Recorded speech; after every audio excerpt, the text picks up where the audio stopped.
Shalom. Que la paz de nuestro Padre Celestial sea con cada uno de ustedes. La doble porción. En esta parte de la doble porción estaremos tocando la parashá de la semana. Parashá Pinhas.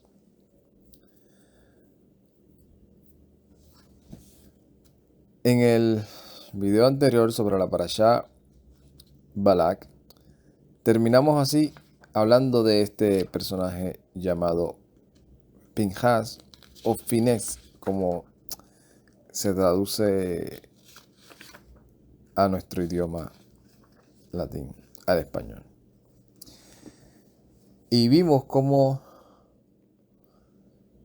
en ese terminar de la parashá de Balak, terminamos resumiendo cómo es que el Todopoderoso nos protege, nos sana, nos restaura, nos cubre y nos libra aún de cosas de las cuales ni tan siquiera tenemos idea que están pasando en el mundo espiritual.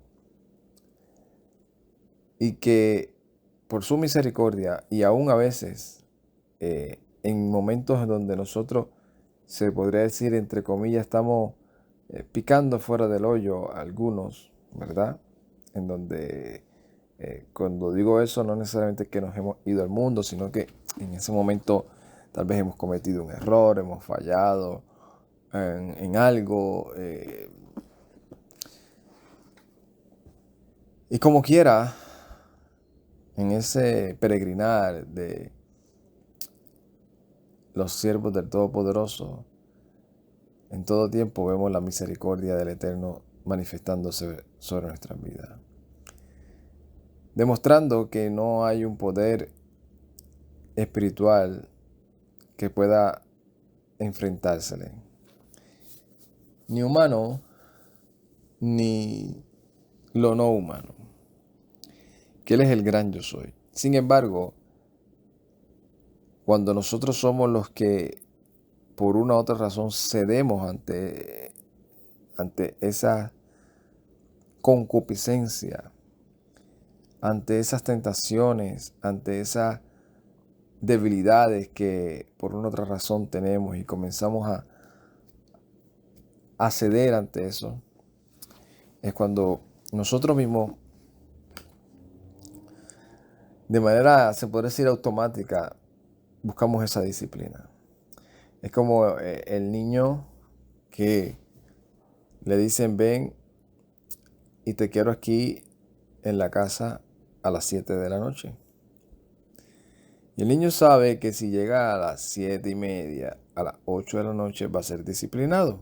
Él lo sabe. Eso es algo automático porque él sabe, ¿verdad? Estamos asumiendo que él sabe que la palabra de su padre, el papá no la va a retractar. No va a venir con el ay bendito, con el que te voy a dejar. No, no. Él sabe que el padre lo ama tanto que va a aplicar la disciplina. Y así somos nosotros, sabiendo en muchas ocasiones que la consecuencia de lo que estamos sembrando en ese momento es lo que vamos a cosechar, y eso que vamos a cosechar no es lo que queremos. Sin embargo, a veces por el momento, por la emoción, por la distracción, por descuido, o a veces hasta voluntariamente porque nosotros nos parece mejor, creemos que, ay, yo creo que por eso no va a ser tan malo. Comenzamos a eso es lo que lo llamo picar fuera del hoyo, a hacer cosas o haber hecho algo que se nos presentó, que fue tan bueno, entre comillas, ante nuestros ojos, que comenzamos a hacerlo sabiendo que viene la disciplina. Y eso fue lo que pasó en ese resumen, ¿verdad? Terminando la parashá Balak, en donde el pueblo de Israel, después de haber sido liberado de los conjuros de Balaam, comenzaron ellos a ser seducidos por algo que se le conoce como la debilidad carnal del hombre en general. Y comenzaron con él, como he visto, ¿verdad? He comentado en otras ocasiones, yo me imagino ese escenario en el que se le dijo, mira, aquí te presentamos a nuestras hijas, bienvenidos a este lugar, cuenta con nosotros somos familia. Tú sabes que nosotros somos familia, nosotros somos ¿de qué? De aquí, de Moab, de Madián, estamos entrelazados familiarmente. Como sé, Moab, tú sabes que Lot es el sobrino de Abraham. Nosotros somos descendientes de Lot. Nosotros somos descendientes de Abraham también. Sí, los madianitas estamos aquí también, aquí a su servicio. Moshe, su líder Moshe. Porque nosotros sabemos que Moshe no estuvo en esas tentaciones. Moshe vio al pueblo caer en esa tentación. Entonces yo me imagino diciendo, Moshe está casado con una madianita, con la hija de Jitro. Ustedes lo saben, sus hijos saben que tienen linaje. ¿Por qué entonces, si Moshe pudo emparentar con una madianita, ustedes no pueden? Pueden también. Y no es que se pueda, es que esa es la estrategia mental, en donde te lo plantea, ¿verdad? El enemigo, digo yo, las concupiscencias de uno nos plantean en un escenario posible, un escenario de que hay más cosas beneficiosas que no. En un escenario en el cual no hay nada malo en eso. Pero ese escenario en el cual no hay nada malo en eso, también está el trasfondo de esa persona que no sigue al Elohim que nosotros le servimos. Porque bien tal vez le pudieron haber dicho, nosotros también le servimos al Elohim de Abraham, si es el mismo Elohim de Lot, fue el que salvó a Lot de Sodoma y Gomorra, sí, pero también estás haciéndole servicio a otras deidades. Entonces, basado en ese supuesto servicio, que lo más seguro a lo mejor los engañaron y dijeron que eran para el Todopoderoso, y cuando llegaron se dieron cuenta de que no. Ahí.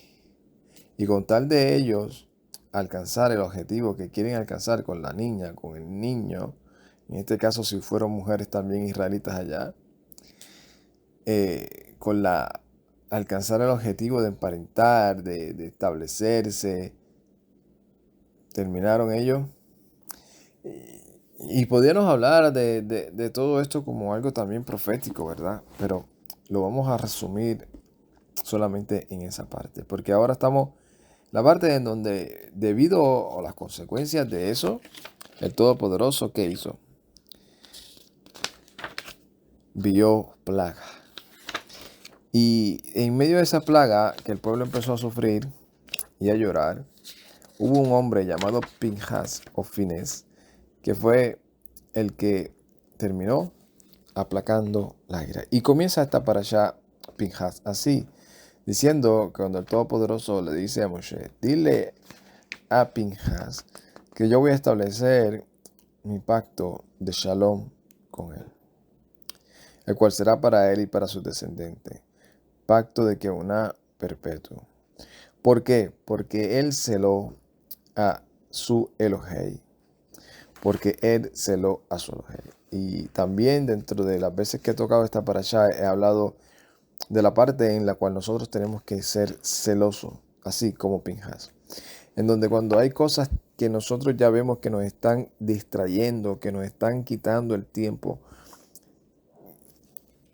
que nosotros anhelamos y deseamos estar en el Todopoderoso. O sea, que nosotros decimos, mira, como Shaul nos enseña, ¿verdad? Todo es lícito, pero no todo edifica. Y cuando nosotros estamos diciendo, mira, ya yo no estoy haciendo nada para el reino, me estoy distrayendo en cuanta cosa hay, menos para hacer las cosas para el reino.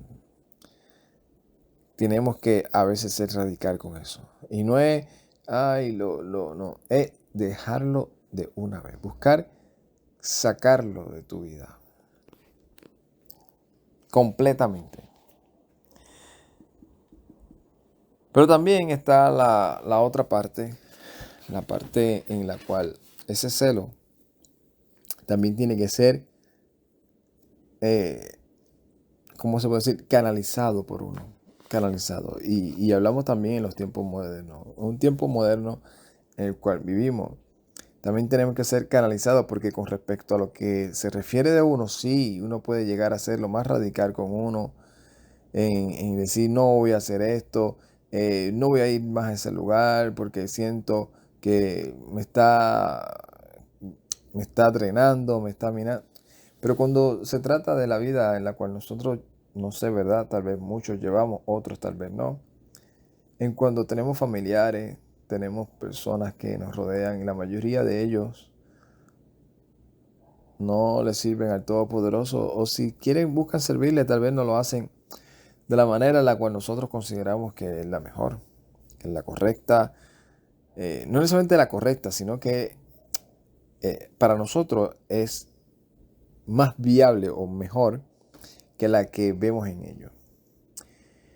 Y comienzan esos roces y cuando, por poner ejemplo, cuando de momento hay personas que sé que tal vez hay muchos que están así, ¿verdad? En que uno está empezando y ay, quiero guardar Shabbat, quiero la comida y de momento comienza a ver a esas personas, familiares, amistades, aún hermanos en la fe, y uno los ve con esa grasita comiéndosela y todo, y uno le da un celo de decir, quisiera ponerme la vestidura de Pinjas. Y que por más que a veces uno le habla, ellos siguen diciendo, eso no era para mí, eso no es para mí, eso es judaizar. Y a veces uno, hasta en la sociedad, cuando uno ve cómo tristemente, ¿verdad?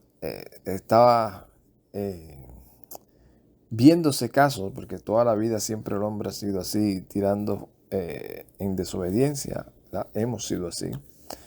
Pero cuando llega el momento en el tiempo que vivimos, que posiblemente tal vez lo estamos comparando a nuestro juicio, ¿verdad? De cuando éramos pequeños ahora, se sabe que hubieron temporadas tal vez mucho más sangrientas, que fue la primera y la segunda cosa de la cual se ha dado y que esperan tal vez la tercera, pero en lo que es en lo micro, en el barrio, en donde uno vive, en el pueblo, en donde uno vive, en el país donde uno vive, que uno dice, pero es que estas cosas no se veían así tan abiertamente.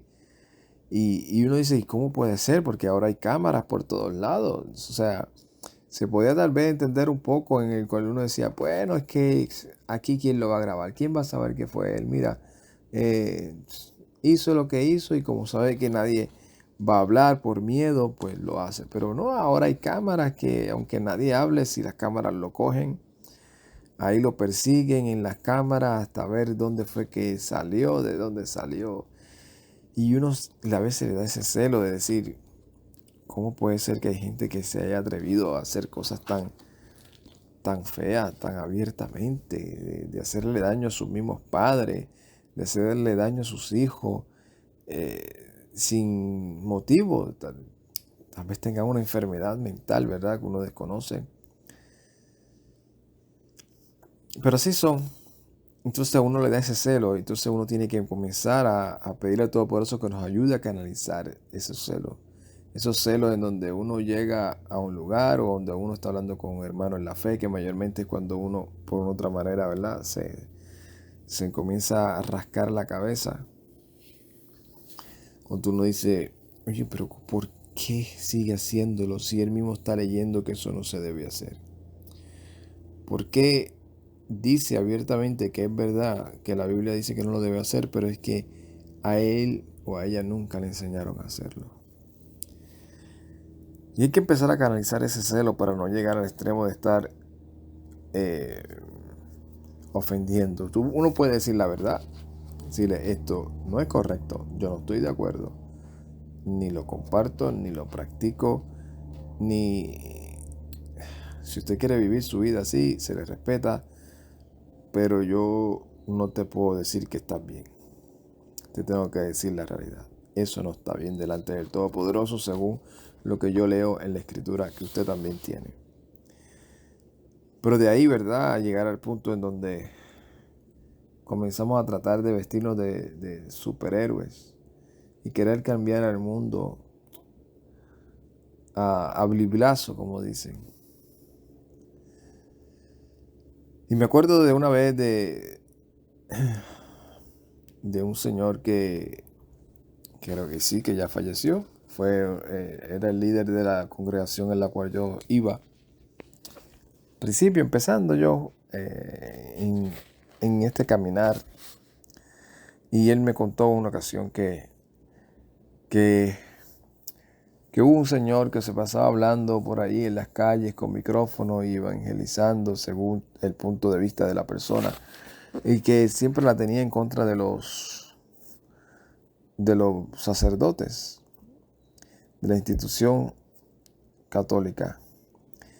Y que se metía a los barrios esos donde mayormente estaban todos ellos y se paraba frente a la parroquia y comenzaba a hablarle y de hijos de Satanás no bajaba. Dice que en una ocasión se metió a un lugar en donde la mayoría de todas esas personas profesaban ser católicos. Y comenzó con su discurso y cuando vino a ver, vio a la gente ya cansada, reuniéndose ya para acorralarlo y darle tal vez una disciplina.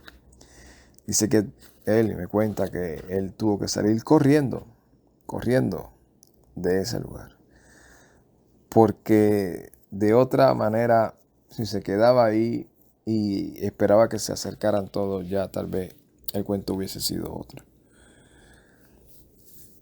Entonces hay que ser sabio con respecto a eso, porque nosotros no vamos a ponernos ahora a ir por cuánto pueblo hay, cuánta casa haya del vecino o cercano y meternos a las casas y a derribarle todas sus estatuas y tumbárselas y ir a que aún hasta dentro de la ley, creo por lo menos de este país, no sé de otro, es un delito uno primero entrar a la casa privada de alguien y también en los monumentos, dañar un monumento o algo de una estatua, algo también.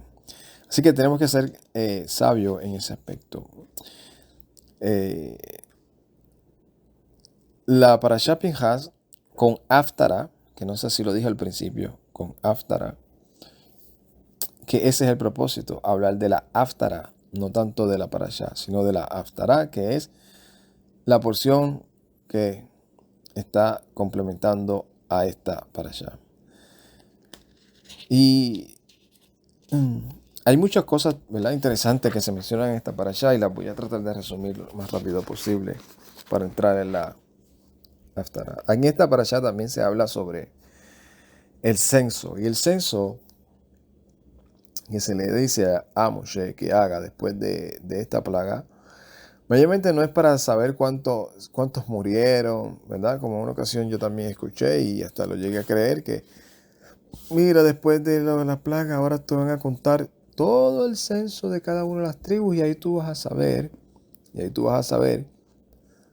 más o menos de qué tribu fueron los que murieron y para decirte las consecuencias de ese pecado, por qué murieron,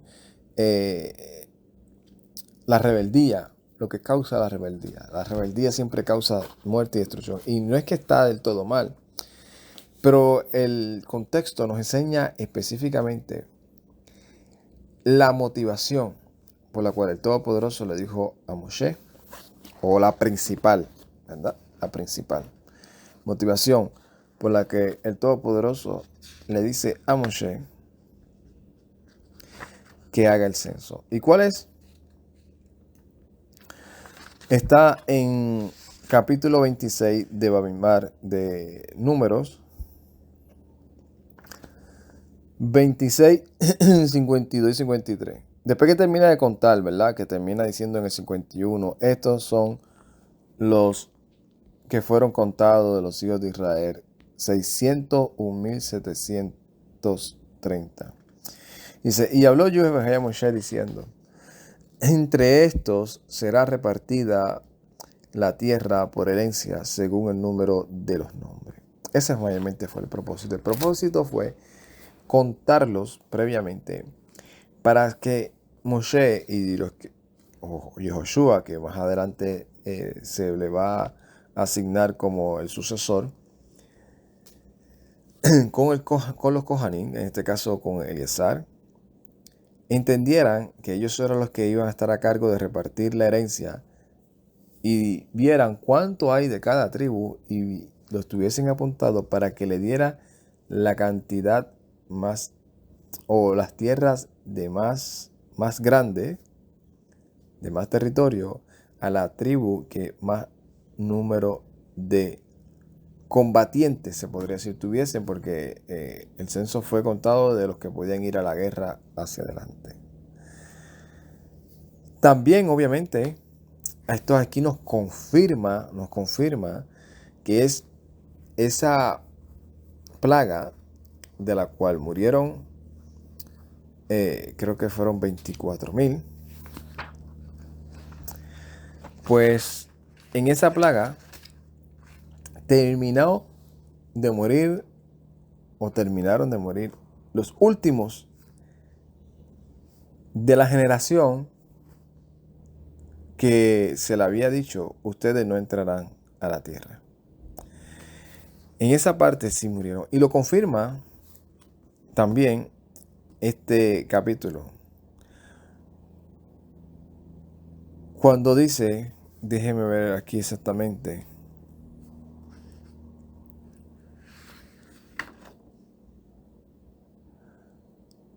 Y creo que es en el mismo 26.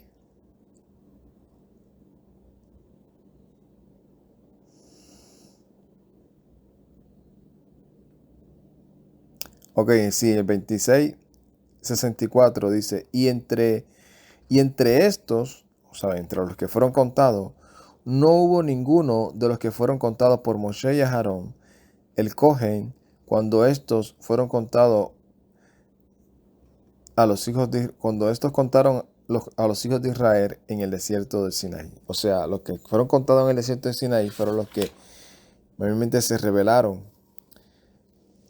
contra el Todopoderoso más de 10 veces, y por eso se les dijeron, ustedes no entrarán. Y aquí se confirma claramente que ya esa generación había terminado su ciclo. Y ahora esta generación que fue contada, que fue la que se le dijo que iban a entrar, pues ahora se sabe cuántos son de cada cual y cuál es más numerosa que cuál. A cuál le va a tocar más tierra que cuál. Aquí también aparece entre ese repartimiento previo, ¿verdad? Previo allá cuando ellos entran, el reclamo de dos mujeres, de las cuales también hemos hablado en otra ocasión, de las hijas de Zelofejad, en donde ellas comienzan a reclamar su derecho sobre la herencia, de que si por qué solamente a los padres, a los hijos varones son los que van a tener herencia, y imagínense el padre de ella que no tuvo hijos varones, ¿qué se va a hacer? Y entre eso también se le habla. Y luego se le comienza a decir, entonces tú vas a hacer mis ofrendas en los días señalados. Comienza a hablar de Pesaj, comienza a hablar de Matzó, comienza a hablar de los panes sin levadura, comienza a hablar de Shavuot,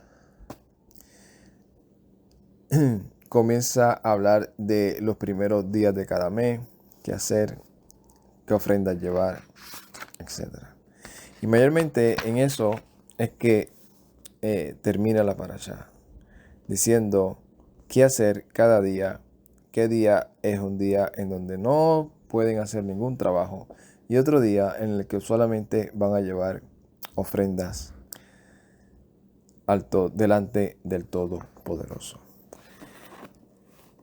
Y la haftará de esta que compone, ¿verdad? O que es complementaria con esta parasha, la tenemos en Primero de Reyes, capítulo 18. Desde el verso 46, que solamente es el último verso del capítulo 18, hasta el capítulo 19 de Primero de Reyes, verso 21. Dice, la mano de Yahweh había venido sobre Eliyahu, quien se amarró los ruedos y fue corriendo delante de Ahab hasta la entrada de Israel.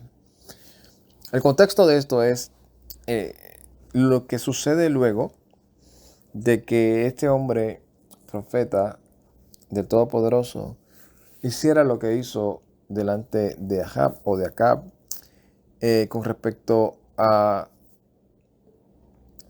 todos esos profetas de Baal, en donde los desafió por orden del Todopoderoso. Llegaron, comenzaron ellos a decir, mira, tú haz el holocausto primero, el que corresponda por fuego, ese realmente es el Elohim verdadero. Nosotros sabemos quién es el Elohim verdadero, pues obviamente después de tantas horas vino Eliyahu o Elías y preparó todo el escenario y el Todopoderoso le responde, manda ejecutar a los profetas de Baal. De momento va y se encuentra con Acab. Acab reconoce lo que ha sucedido, pero la esposa de Acab, tristemente, de lo cual Acab se dejó influenciar, no tenía el mismo pensamiento y Acab no tenía el valor para ponerle un stop, para ponerle un detente. Y por eso, cuando estuvimos hablando, como al principio de este audio, sobre esa parte en donde se dejaron influenciar el pueblo de Israel por esas mujeres, al punto de que esas mujeres lo llevaron a descarrilarse y a ir aún a los sacrificios en los cuales ellas hacían a sus dioses. Y esta mujer, que no era israelita, de la cual Acab emparentó, terminó de una u otra manera siendo la virreina. Porque él era el rey y yo creo que ella era la reina real, la que, como dicen un dicho popular en las casas, la que reparte el bacalao.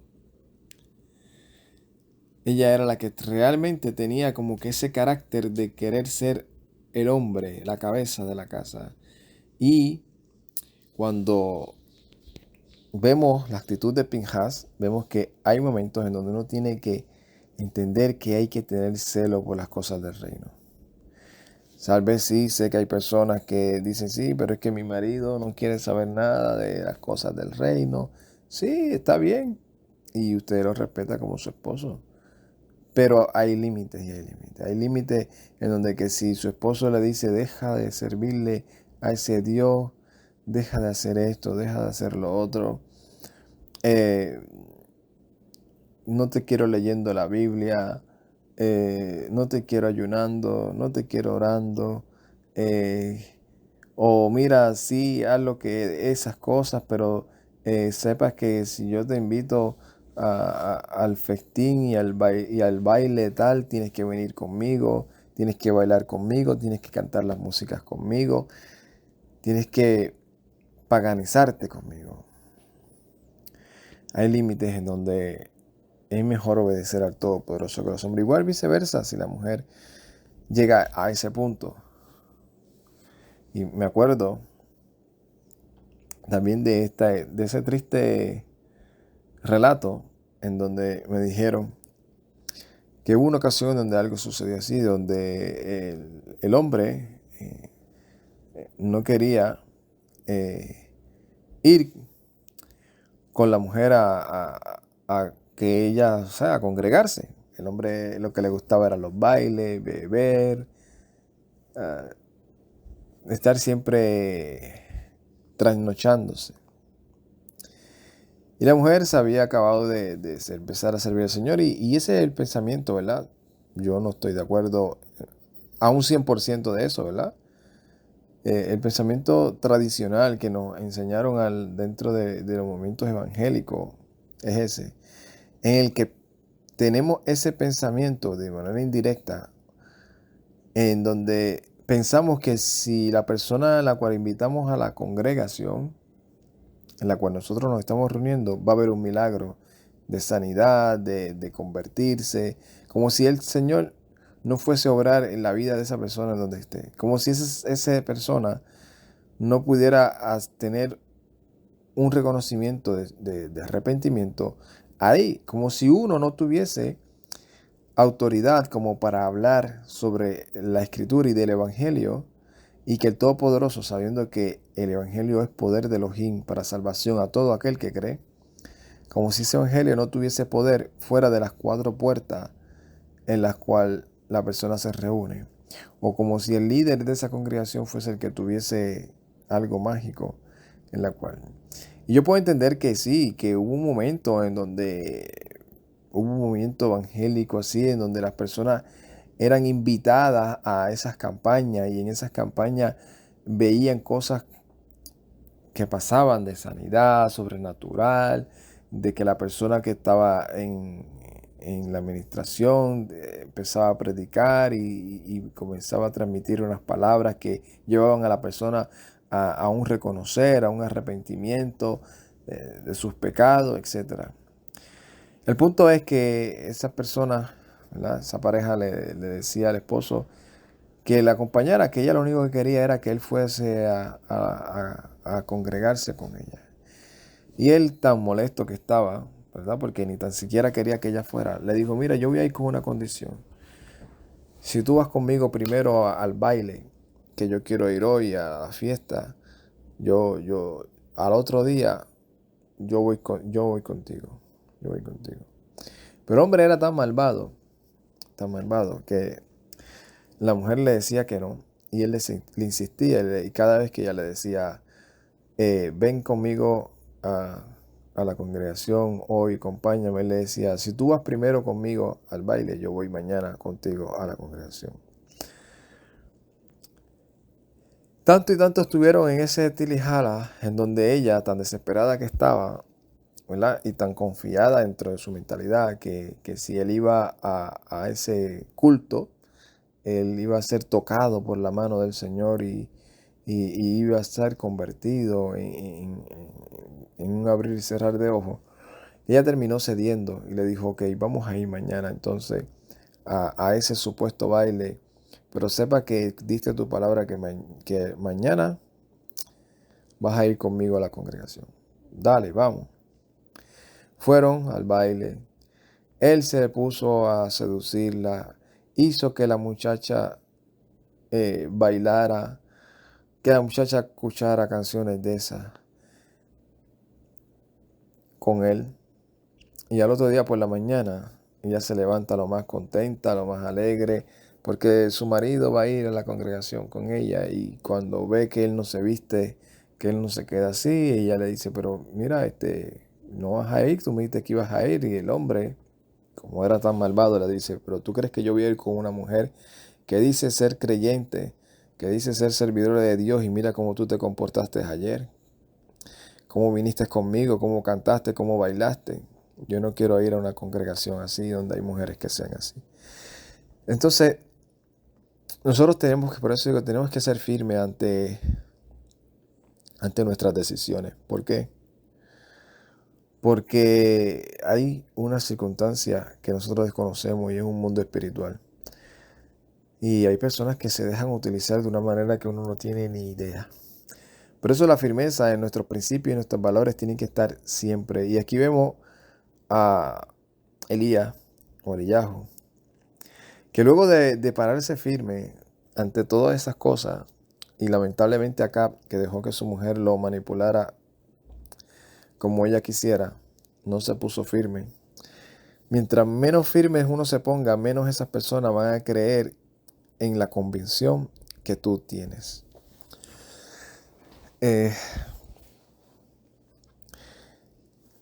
Llegó el momento en donde acá termina eso y Isabel, esa mujer eh, malvada también, comenzó a amenazarlo. Y así comienza el capítulo 19 de Primera de Reyes. Dice, cuando Ahab le informó a Isabel todo lo que Eliyahu había hecho y cómo había matado a espada a todos los profetas, envió Isabel un mensajero a Eliyahu diciéndole, así me hagan las deidades y aún más me añadan si mañana a esta hora yo no he puesto tu vida como la de uno de ellos.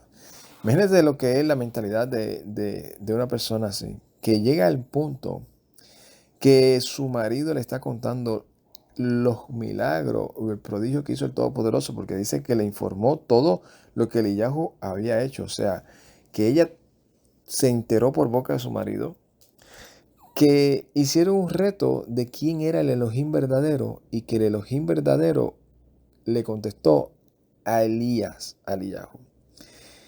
Que lo más normal es que ella dijera, no me diga entonces que nosotros hemos adorado a un Baal que es solamente un cuento de vieja, que el verdadero Elohim es el Elohim de Israel. Pues no, se sintió herida por lo que le hicieron a sus profetas. Y esa es la mentalidad también mucho de muchas personas que están tan enfocados siempre todo en su pensamiento, en defender su punto, que por más que esté la verdad delante de sus ojos, a menos que el Todopoderoso no le abra los ojos, va a buscar cualquier cosa. Va a buscar siempre la parte negativa. O sea, no la parte positiva de que, oye, el Elohim de Israel respondió, Eliyahu salió vencedor, es verdad, perdóname por haber seguido las deidades de mis antepasados, de mis padres. Eh, eh, he reconocido que el Elohim verdadero es el Elohim. No. Lo que hizo fue amenazar a Eliyahu. Dice, entonces él tuvo temor y huyó enseguida para salvar su vida. Luego llegó a Beersheba, que pertenece a Yehudá, y dejó allí a su criado. Y él se fue a un día de camino por el desierto, luego llegó a un arbusto de retama y se sentó allí y pidió la muerte diciendo, ya basta. Hey, quítame la vida, que yo no soy mejor que mis padres. Se recostó debajo de un arbusto de retama y se quedó dormido. De pronto un mensajero lo tocó y le dijo, levántate y come. Entonces miró y vio una cabecera, una torta cocida sobre las brasas y un jarro de agua. Así comió, bebió y se acostó otra vez. Entonces el mensajero de Yahweh volvió por segunda vez y lo tocó y le dijo, levántate, come, que un camino largo te queda. Él se levantó, comió y bebió, y con las fuerzas de aquella comida, caminó 40 días y 40 noches hasta Horeb, en el monte de Elohim. Allí se metió en una cueva donde pasó la noche. Entonces le llegó la palabra de Yahweh y le preguntó, ¿qué haces aquí, Eliyahu?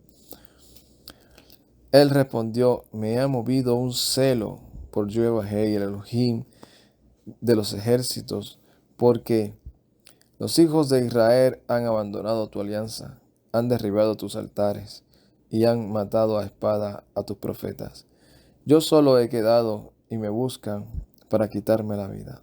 Él le dijo, sal fuera, ponte de pie en el monte delante de Yahweh. En eso Yahweh pasaba y hubo un grande y poderoso viento que destrozaba las montañas y rompía las peñas delante de Yahweh, pero Yahweh no estaba en el viento. Después del viento hubo un terremoto, pero Yahweh no estaba en el terremoto. Después del terremoto hubo un fuego, pero Yahweh no estaba en el fuego. Después del fuego hubo un sonido apacible y delicado. Cuando Eliyahu lo oyó, se cubrió la cara con su manto y salió y se quedó de pie a la entrada de la cueva.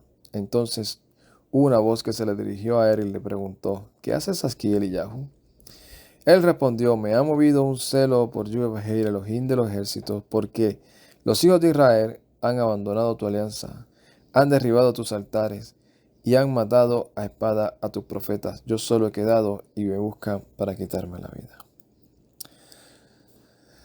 Vemos cómo el celo del Todopoderoso puede llevar a uno a creerse que uno es el único que está haciendo las cosas como mandan. A creerse que todo lo que uno está viendo es que no hay siervos del Todopoderoso, que todos han sido eliminados, que el único que queda es uno. Y uno dice, ¿cómo puede ser? Entonces, ahí está donde estábamos hablando, en que hay que tener ese dominio propio para poder canalizar bien ese celo. Y no llegar al extremo, como vemos que Eliyahu llegó. En donde pensó él, que el Todopoderoso no tenía a nadie más. Que pobre de Eliyahu, que le han dejado toda la carga, el Todopoderoso, a él, que ha permitido que todos los profetas del Todopoderoso sean muertos y que solamente Eliyahu está vivo porque se fue huyendo, porque de otra manera también Jezabel hubiese salido victoriosa quitándole la vida. Y el Todopoderoso está trabajando con esa mentalidad de Eliyahu y diciéndole, mira, largo camino te resta. Yo pudiera, ¿verdad?, también traer esto como un contexto de antesala para ver lo que después pasó con Eliyahu, que tiene que ver mucho con todo esto. Pero vamos a resumir, vamos a quedarnos en la parte del celo. Del celo que nosotros tenemos que manejar y saber controlar. Porque es verdad cómo nos ponemos cuando vemos a la gente desobedeciendo la Torá. Como cuando vemos a la gente diciendo que está bien delante del Todopoderoso, pero haciendo las cosas al revés.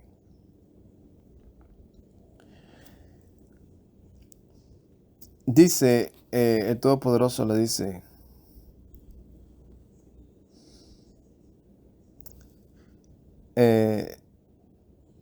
Yahweh le dijo, regresa por el camino que viniste en el desierto a Damasec.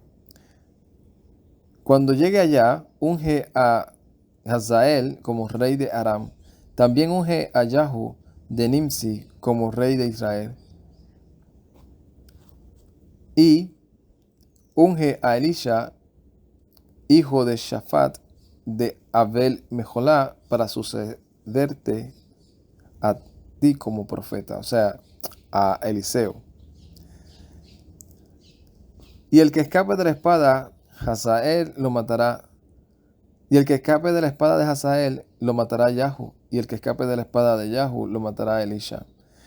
Haré que queden en Israel 7,000 rodillas que no se han doblado ante Baal, y que tampoco han tocado las bocas y no lo han besado. Cuando se fue de allí, halló a Elisha, hijo de Shafat, o sea, halló a Eliseo, que estaba arando, y había 12 yuntas de bueyes delante de él, y él estaba con la 12ª. Eliyahu pasó hacia él y le echó su manto encima. Él dejó los bueyes, se fue corriendo tras Eliyahu y dijo, permíteme besar a mi padre y a mi madre, y luego te seguiré. Eliyahu le dijo, ve y vuelve, ¿qué te he hecho yo? Dejó entonces ir tras él y tomó la yunta de bueyes y los mató con el arado de los bueyes, los cocinó y le dio a la gente para que comieran. Después se levantó y fue tras Eliyahu y fue su sucesor o su asistente.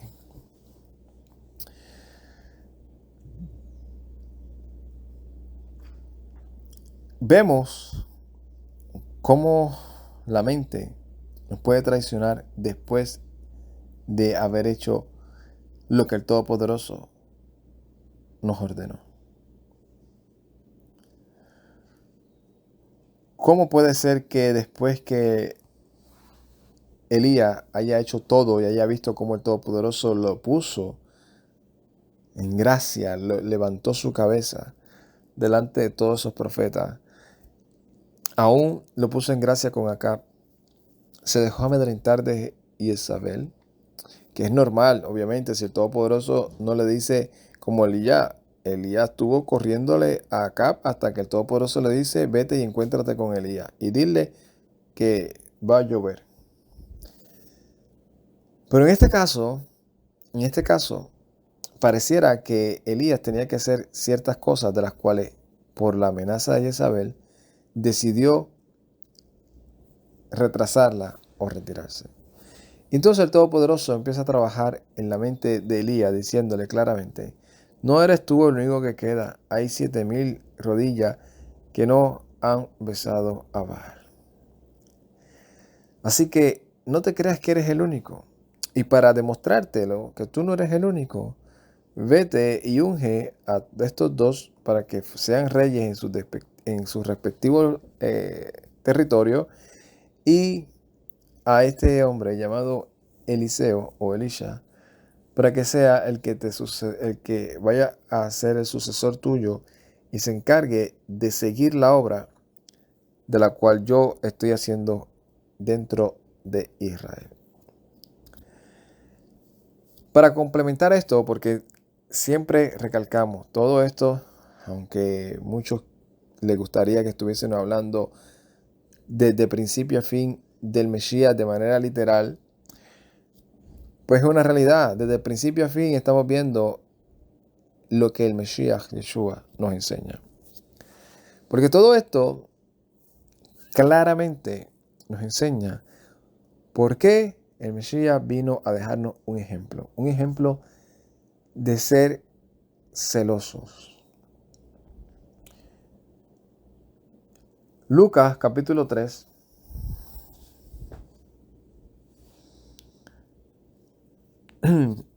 verso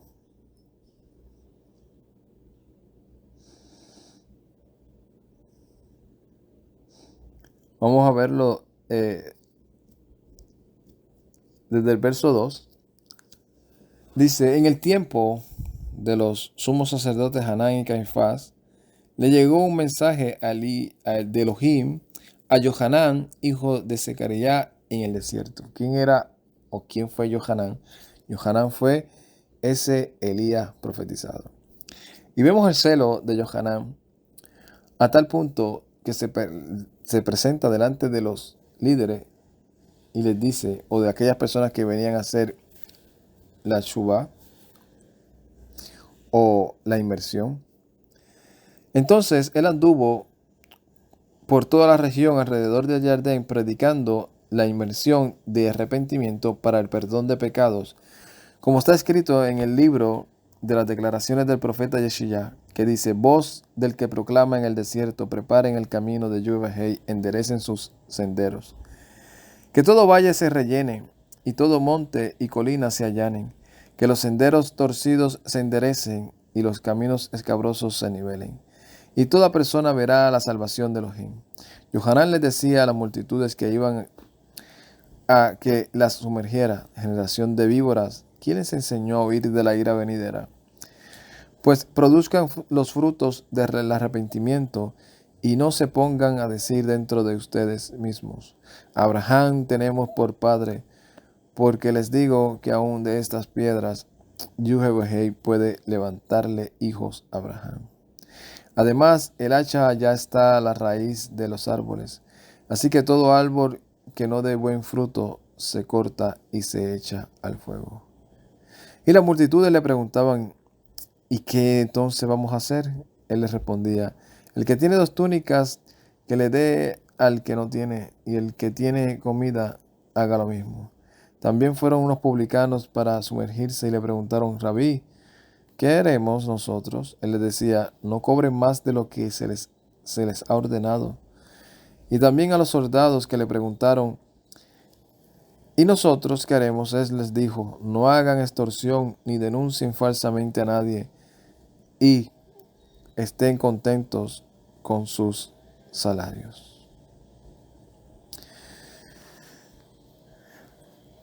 El celo que uno tiene debe de estar dirigido a eso, a no estar debatiendo con los demás para ver quién tiene la razón, a no ir de una, que obviamente creo que a todos los que hemos estado en el proceso de mejorar nos ha pasado, no ir de una hacia alguien que no tiene idea de nada de lo que tiene que hacer, a decirle, no, tú tienes que guardar el Shabbat, tú no puedes comer esto, tú no...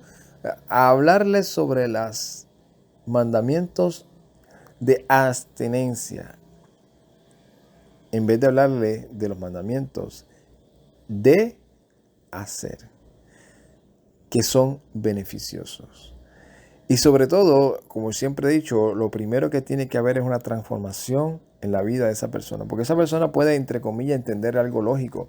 Pero si el Espíritu de Santidad no empieza a habitar en su vida para transformarlo, para darle dominio propio, para aprender a discernir entre lo que es correcto y lo que no es correcto, y a amar lo que es correcto y aborrecer lo que es incorrecto, y a obedecer directamente lo que es correcto, por más lógica que le haga sentido a él, no va a tener el dominio propio para tomar una decisión, porque está esclavizado en el pecado.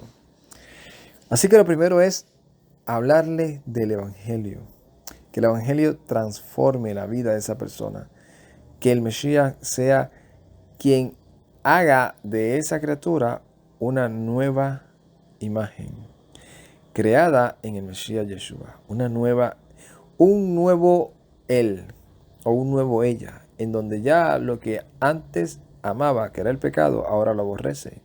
Y lo que antes aborrecía, que era la obediencia al Todopoderoso, ahora lo hace. Si antes obedecía para los deseos de la carne, ahora obedece para alimentar el espíritu.